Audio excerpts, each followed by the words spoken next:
How are you? Shagara Frey witsingezi. Shagabanya umunwa. Ubwo se wafashije iki?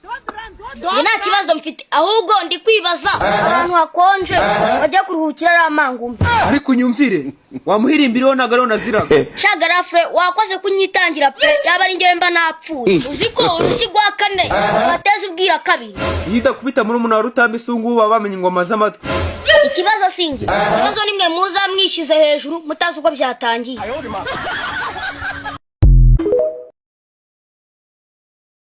Aro. How are you? Garafure uri he? Ndi ku kazi k'amazi. Ariko hano hakuviriye nyashi gushaka. Wo ngo n'umukunzi wanjye. Ako mwazaze mureka kwiyemera. Oya ntago ari kwiyemera da. Kandi aje mbaza ngo wamuhirimbiri nawe uhari. Umuhirimbiri? Oya ubwongo ntago ari we. Wo no bavukana. Tonda wanjye.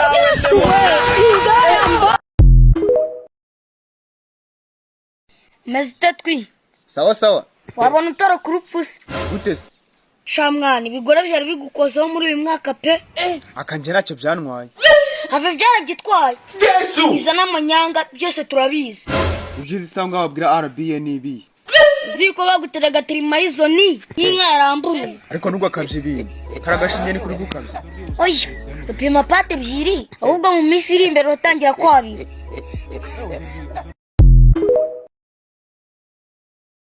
How are you? Ariko Petit Frey, ibintu wakoze watekereza ngo cyangwa?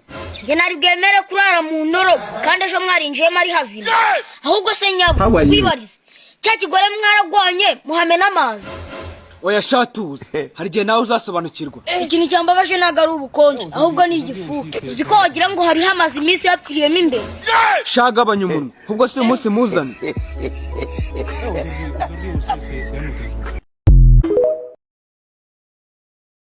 Allo. Petit Frey meze bite se? Bimeze nabi. Kubera cyane nabira. Uziko YouTube yacu nta muntu arajya ngo kandi subscribe. Ako mwana bene ni ikibazo. Ongera babwirure ko bajyaho bakabikora nta kibazo. Erega nitwiri TV komeye. Babwire. Banyarwandakazi YouTube yacu nitwiri TV comedy. Munyerekereho mukande subscribe. Munarebe video ziriho. Turabakunda cyane. Aro. How are you? Shagara Frey kuvugiye muri company usigaye wiyemera kandi abakobwa baragukunda. Erega keza karigura. Oya shana aje akeza nugakabe. Icyo waba gucaho n'udufaranga twarabimenye. Ariko ubundi reka bayanje aramba nibyo cyo. Shasi nakemera ko iramisatse bahora bashirisha hari amafaranga yawe gusa. Ariko ubundi Petit Frey mwibarize. Mbaza ndakumva. Ubundi nibyo nibamfate kubabaza he. Okay. Ibindi abafana bazabeba mu gice cya kabiri nakuri codinga.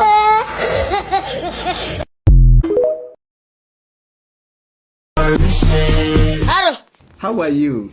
Haja Garafure ufite imyaka ingahe? 32 Sha umuryango wacu niwo waduhombeye pe. Umfisha ryatangazo ko abantu bose bajya gutera ibidukikije. Nabyumvishe. Musanze ndumva bana harangiye. Bajya gutera twaduzi twiza. Inurusu bwa tukubita umuntu ubukigonda bukagera ku mbavu. Kubera iki se warekeje kubyo kubita ruvuga kubyo guca? Impamvu mvuza kubyo gukubita. Abasore namwe mwigize inkumi. Mwiba tugukubita. Paka ikibuno gicunze umwotsi. Petit Frey, hagenza kubita urukonje kwibya. Watu wapo kazini. Aro. Allo. Shagara Frey sinenze kari kuri itepe. Nimugoroba tumare kurya. Umva udahaze utangiye kurira. Sha mwana byihorere. Akubuza ukuntu narimeze mwana. Reka nimugakabye. Uziko bimeze nk'umwana. Cyangwa nawe usigaye nk'ibiyobya-bwenge. Amacupa 9 musharungu biyatuma koko nje simaga.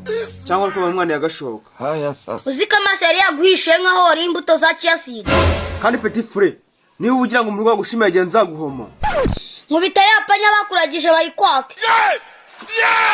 Petit Frey nitwahura. Wibwiriza. Tonda wanjye. Aro. Mr. Garafure. Meze neza. Sha umuryango wacu niwo waduhombeye pe. Gute subwo ngubu? Inzoga nyinshi. Kurya cyane. Sha Garafure ukonso mutakoze kabisa. Sha uzabaza. Igikani sina gukima amafaranga. Apu. Ukora bibiruka nkwera bine. Na nyungu mbonye muri ibyo. Kandi sha wacana ariko mubwire. Nukangenzura ku mushara wanje. Ibyo nkora nago bikureba. Hari mu rugo bavuga ngo waraduhombe. no mu ikayi y'umuryango bakunyujeho umurongo w'umutuku. Rwose nagwamo imbabazi.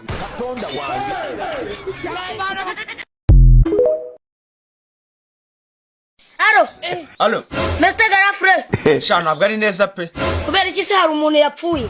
Oya shabye ore. Siko Yvonne yambwiye ko twite mwana. Ahubwo reka tuvuze umuntu. Ibyo ni byo iri kwita ikibazo. Oya sinabyita ibibazo ariko ni ibibazo bivanze n'ibisubizo. Ariko abantu bo muri iyi si ni mushima. Ahubwo amahirwe yanyu nuko Adamu na Eva bari agatunga. Iyo baza kunkura urumogi ubu ngubu muba muri mu muriro nk'Uburusiya na Ukraine. Alo. Aro. Wese Alisa. Nashakaga uneze ibiceri yawe nashaka kwishyura. Mbivuga ariko twini wasoza amashuri. Cyane rwose. Diplome, certificate, byose ndabifite. Urakoze cyane. Hanyuma njye nkora iki? Ukora iki? None se ubwo wakumva umusore w'ibigango uri kuguza salisa niwe hasebera nyabu. None se ko narabona akazi. Ugize ngo Toka shitani. Twibura cyatekereza ibyo nyabu. Ahubwo se nkwibariza. Mbaza naribi. Musoza mwari abanyeshuri bangahe? Twari 2,000. Kandi urasamye ngo utegereje akazi. Sha rubanda murakomera. Komeza inugu tonda kwishansiye. Gahunda nuko ihangira umurimo. Aro. Ariko uzikira ijoro nagutinye mwana. Waninye gute? Uzikira se yawe ya buri munsi. Wagira ngo ibigizwe na za Viagari. Ngo Viagari? Viagari nyine. ugize ngo Cyo koza no bwa mbere nabonye beach nk'iri isubiza umuntu amafaranga. Kabisa biranywe byerekana ko ni umuprofessional. Professional. Ihatiza Viagari umunsi umwe uzatobora umugogo. Aro. Sha twicyo koza nakwemeye. Wanyemeye gute? Uzikari wo mutikitoka nabonye utagucika intege. Oya ubundi ni bidashoboka. Nje niteye kubanca intege. Ndakomeza nka posting. Ariko ukabona views ebyiri. Ntabwo ngakomeza nka posting. Ugakomeza ugaposting wabura views nimwe ugahita ubivamo. Ngo nkabivamo ariko sesa uziko maze ku umusitari. Umusitari se wahe? Kwishuri birirwa baririmba twiri niho hakugiza umusitari. Kabisa ujya wongeraho ngo mu TikTok. Umusitari navuga ni Ravaneri, Osmarito nabandi.